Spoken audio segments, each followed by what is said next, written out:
Please raise your hands to get the microphone. It's the same chair as well.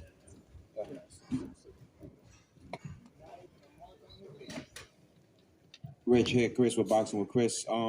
Capturing the championship in Puerto Rico, you showed the emotion of how much it meant to you. How much did this mean to you? Did it overshadow that win in Puerto Rico? Yeah, honestly, this was the, moment I was waiting for, to come home in New York and headline. But I wanted to do that as the world champion, and I felt like it was going to be bigger for the city. The New York had a lot of big boxing fights in the past years, but New York haven't had their own to cheer on in a world championship fight since I think Danny Jacobs probably was fighting years ago. So I always wanted to be the guy to bring back the championship to the city and just give New York that feeling of cheering on their own. So it felt great.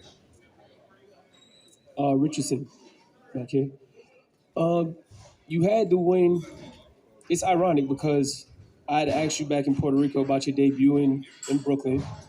You came back here with Eddie, and I asked you about, you being inactive and coming here and the activity picking up. You pick your win up in Puerto Rico, you get your championship. And now you're here, and it kind of just seems like everything just really comes full circle because not only do you win in front of your home crowd, but you get a stoppage. Just talk about the preparation and how you feel in this moment right now. Preparation was just a lot more mental than physical.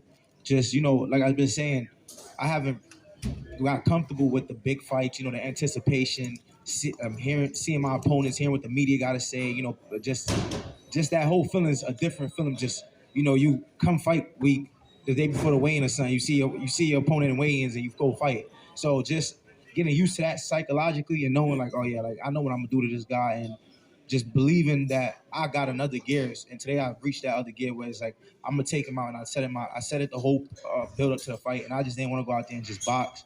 So, yeah, that was just really what it was, just preparing mentally more than physically. Hitchins, Lowe's with Fight Hype right here in front of you. Congratulations first off on the victory tonight. Your first title defense. You got George Kambosos out the way, and you did it in great fashion.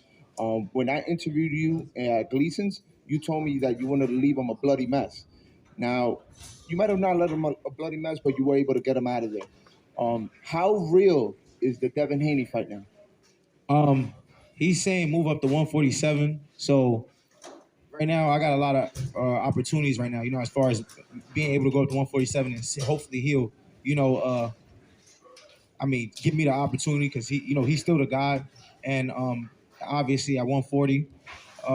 So it's the opportunity is definitely real. I mean, I think that fight, the people want to see me and Devin Haney, and me and Teofimo. I've been saying for a long time now that they're going to have to put my name in this conversation. You feel me? Because if you want to see superb boxing, you got to put me in that conversation with the Devin Haney's, the Ryan Garcia, the Teofimos. I've been telling y'all for the longest, I'm just as good as these guys, even better. Eddie been telling y'all. My manager been telling y'all, my team, my coaches, everybody been telling y'all, but I guess it took that for y'all to want to listen to and hear us now. Richardson, Kevin Garcia, aka the Puerto Rican Kid KG. I asked you a little while ago, how did you feel about, Bill Haney being here, Teofimo getting in the ring? Just a year ago, they were saying you didn't have the power, you didn't bring the fight to people. Now you're a champion, you've defended that championship, and you've got people here scouting you. What's the year been like for you, and just the turnaround with now people calling you out? Yeah, just last year, I was leaving London last year, July. I was on Twitter going back and forth with George Kambosos, actually. He was like, you'll never be world champion. You're only going to fight in front of 300-400 people. And, how ironic is it to defend my world championship against him in New York in a arena that I think he did a great, event. A lot of people came out, the city came out, and it was just dope, in the 1 year that it was a full circle. But I always knew I was going to get here, and I knew when my opportunity came, I couldn't let it slip away. And I just, tonight still composed, took my time, and just had fun in it. Africa, right here. Congratulations on the win, man. Thank you. Wanted to know, which fight will be more satisfying for you to get? Would it be Haney or would it be Teofimo Lopez? Teofimo Lopez. I think Teofimo Lopez, I ain't gonna lie, either one of them is a big fight. I feel like just with me, my attitude, my charisma, my flamboyantness, what I bring to the table, people hate me, but they're gonna watch me. So I think that boxing need somebody like me and somebody like Teofimo. It's crazy. So with both of us, it'll go for a great build up. We both could fight. We both young in our prime, and I think it'll be dope. And there's a storyline behind it. So I think that's a big fight. Me and Devin Haney's also a big fight. We got history together, so these are all big fights that's gonna happen in the near future. We all can our proms, and sooner or later we gotta show who's really the best. Congratulations again. It's Dick Burrows to the BK Reader. So, how did it feel just to have Brooklyn so heavy in your corner tonight?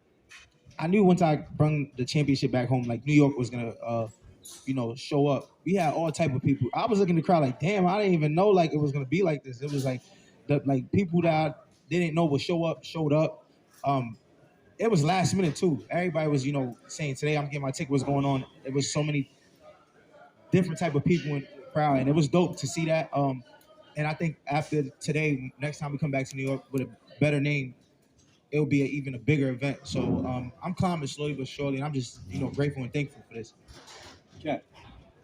You pro gloves after the fight, so it's a full circle moment right now for me.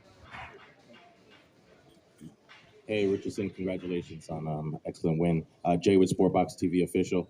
Just quick question. So we did see you in the ring with Teofimo Lopez. Can you tell us or detail any of the words that were exchanged between you and him? He basically congratulated me, and I said, yeah, we got to make it happen. And he's also signed right here with my manager Keith Conley, so it's ties right there with me and him. So the fight is definitely something that got to happen. He's already established his name in the boxing world. I'm establishing my name in the boxing world. I'm cementing my name. So it's a fight that got to happen. And I've been calling his name out right before I got out the ring, my last fight. And this ain't for propaganda. This ain't for promotion.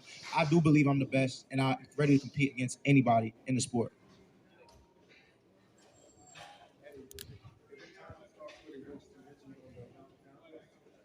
Not yet, no. But he's got pound for pound ability.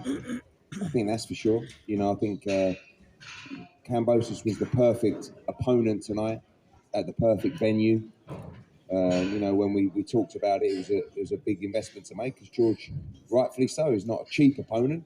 But it was the perfect one for the crowd to come out, and I think the perfect style for Richie to show his quality. And I think the difference tonight was a more assured fighter, a more confident fighter that maybe in the past would have just beat him up for another 6 rounds, and then you saw how he came out in the 7th, real aggressive, pushed him back, walked him down, and beat him up, and got the stoppage. And that's the difference, really. Once people see a 6-round domination, they don't want to see another 6-round domination.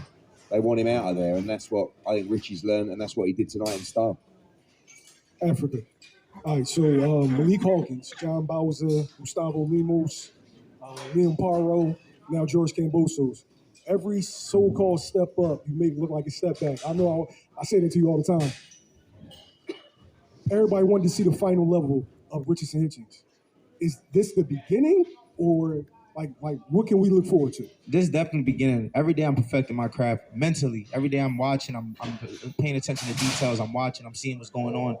And like I said, I'm sure of myself now. I do believe that I'm one of the best fighters in the sport of boxing, period. And if I'm not that yet, I'm going to show it. If I'm not that yet, it will come because I believe in myself and I'm working hard every day. I love boxing. This is something I really love to do. Like I said, I boxed Shakur in the hallway of Boots Fights a few weeks ago. Literally, we was in the hallway with 12-ounce gloves boxing till we started maybe at 2:05 and was done at 3:01. And this is something I love. So this is definitely not my final level. This is it's a lot more for me to do out here. And y'all just gotta stay tuned. You know what I'm saying? I'm just getting opportunities. We've been told we have to wrap up, guys, but we've got one more question. Go. Keith, this is for you. Like Africa said, you do have T.O. How realistic is that fight? Just how realistic is it? It's very realistic. Right after the victory, Eddie and I were in the ring, and we actually said, we got to get him a big fight next. We got to go out there and work together to get him the big fight. The 2 most realistic fights are obviously Devin Haney and Teofimo Lopez. I manage Teofimo as well. He wants the fight. Richie's wanted the fight for a year. So it's just going to come down to, I'd say probably in the next 2 to 4 weeks, Eddie and I are going to sit down together and figure out what we're going to do with Hitchins next.